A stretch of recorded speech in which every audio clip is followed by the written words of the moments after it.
What is going on, people? Welcome back to Kai Talks Combat. And today we're going to be asking the question, what's next for Anthony Joshua following his defeat to Daniel Dubois? Let's talk about it. As we all know, Anthony Joshua was decisively and comprehensively beaten by Daniel Dubois last weekend at Wembley.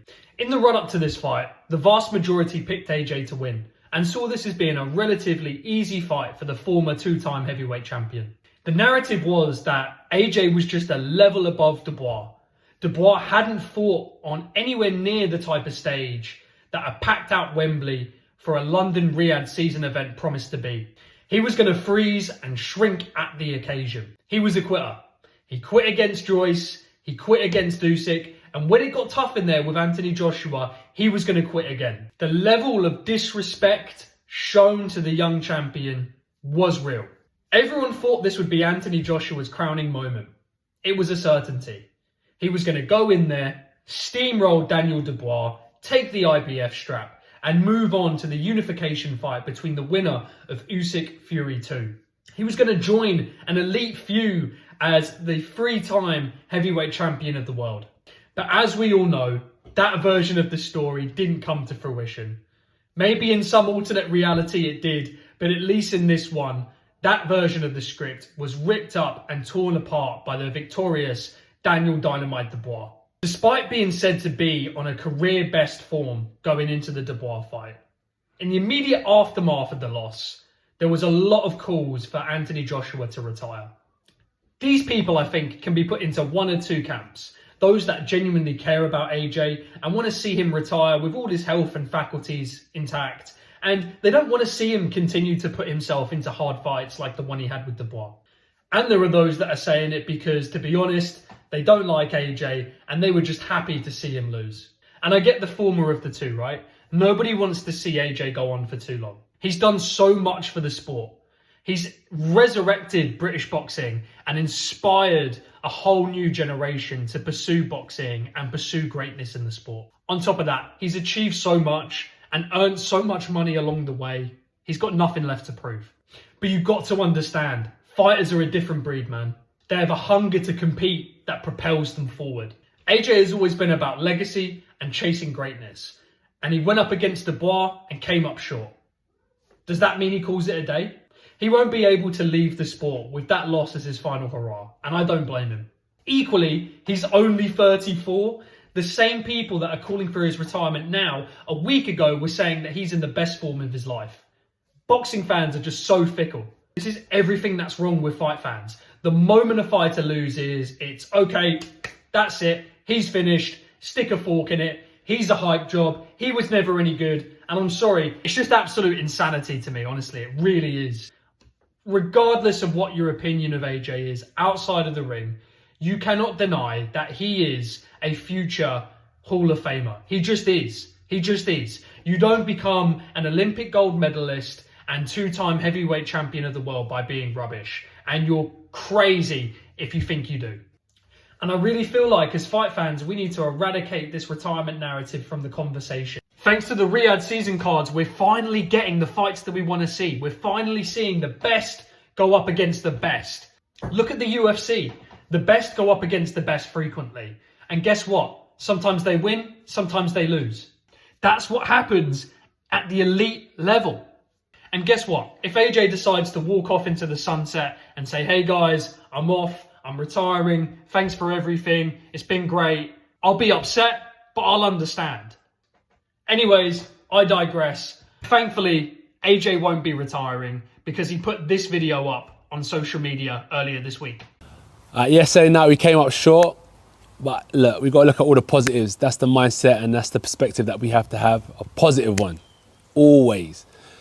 Look at what we've achieved in the space of 11 years. It's phenomenal. And I want to thank every single one of you that's been riding with me. What a roller coaster journey. But you know what the problem is that it's far from over yet. You know, we've done it once, we've done it twice. Doing it a third time hasn't been easy, but I believe it's something I can achieve. It's about making the right steps forward, working hard, improving, and it's got to come from here more than anything. It can't come from any external voices or influences. It's got to come from here. And it's only been a day, but when I sit back and I'm thinking, I know I got a lot of this, man. I know I got a lot of this. So yeah, just a video to say thanks for your support. Thanks for being on this roller coaster journey with me. Keep your seatbelts tight because deep down in here, I know we've got a lot more to bring. A lot more to bring to the game. And long may it continue. British boxing, I appreciate you. We rise up together. Let's go. So guys, you heard it from AJ there. He's not going anywhere. I'll rate that Warriors mentality, man. So, what fight is next for AJ? Eddie Hearn's come out this week on a few different outlets and outlined a few different options that they're considering for AJ's next fight. AJ's got one more fight left with Riyadh season, and these are the three options that they're considering. Option number one is a fight against Wilder. Now, I, for one, don't really want to see this fight. I think Wilder, as we've seen in his last two performances against Parker and Zhang, is pretty much finished. Now, I know this is quite contradictory to what I was just saying in relation to retirement talk, right? And I don't want to be a hypocrite, but I feel like Wilder might be a bit of an exception to that rule. You know, if we look at the Wilder and Parker fights, he didn't actually throw any punches, right? You know, punch volume was very, very low. I don't think he hit either of them with any considerable shots. And in my opinion, that would just be a gimme fight to AJ. Whilst I get the commercialities of it, and I'm sure commercially it would make for a big fight, I think that would be a really easy fight for AJ. And I'm not sure I want to see Wilder get knocked out in devastating fashion for the third time on the trot. Option number two is AJ sits back and waits to see the result of Fury-Usyk 2 in December. If Fury loses to Usyk again, then the Fury-AJ fight is really easy to make. And it's still the biggest fight.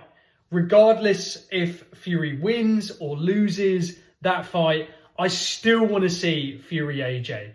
I think if, as fight fans, we don't get Fury-AJ, oh man, that will be the biggest travesty of this generation of heavyweights. Hopefully we still get to see that fight, man. I mean, don't get me wrong, I think we'll still be a few years too late for that fight, but, oh man, we just have to see that fight. And the third option is, of course, the most obvious, and that is the immediate Daniel Dubois rematch. Now, I know there's been a lot of talk of rematch clauses this week. Does he, doesn't he have a rematch clause? It's all been clarified, of course, by Eddie and Frank, that there isn't actually a rematch clause. It was more a case of them specifically having one more fight with Riyadh season and the Saudis, and that one of those options being the rematch with Dubois. And I think, guys, this is the fight that we're going to get. Eddie's come out this week on lots of different outlets and said that it's the fight that AJ wants. You look at AJ's form following his losses to Ruiz and Usyk, and his immediate next step has been to try and right those wrongs in the ring. He took the Ruiz rematch straight away and won every round on points in a decisive victory. Ruiz just didn't show up, right? He was just an absolute mess and had been partying since his victory earlier that year. And of course, he rematched Usyk straight away against everyone's advice and came up short, but performed a lot better than he did in the first. I just don't think AJ is making any other decision than taking the Dubois rematch. He's going to want to right that wrong. Losing to Dubois like that will be keeping AJ up at night. And whilst you have to say that Daniel Dubois did everything right on the night in the ring, equally, Anthony Joshua made so many fundamental mistakes. And AJ will know, and his team will know, that he can box a lot better than that. I think Ben Davidson and Lee Wiley will fancy the rematch. They'll want to right that wrong as well. Turki Al-Sheikh's already come out and said he wants to see that fight next. And I think potentially has that earmarked for February of next year. So, ladies and gentlemen, as for what's next for AJ, I guess we'll have to wait and see. In terms of what looks highly likely, it looks like we're going to see Daniel Dubois versus AJ numero dos. Regardless of what's next for AJ, excited to see him back out there and mixing it amongst this current crop of heavyweights. Heavyweight boxing has never been more exciting, has it? Boxing in general has never been more exciting, but certainly that heavyweight division. Turkey's just been putting on some fantastic fights and is absolutely bringing the glamour back to the glamour division. So yeah, exciting times to come, many more exciting matchups to come. I think the next time we see Anthony Joshua will be versus Daniel Dubois in February of 2025 at Riyadh season for the rematch. Anyways, guys, thanks for joining me. Hope you enjoyed. Like, comment, and subscribe, people, and I'll see you on the next one.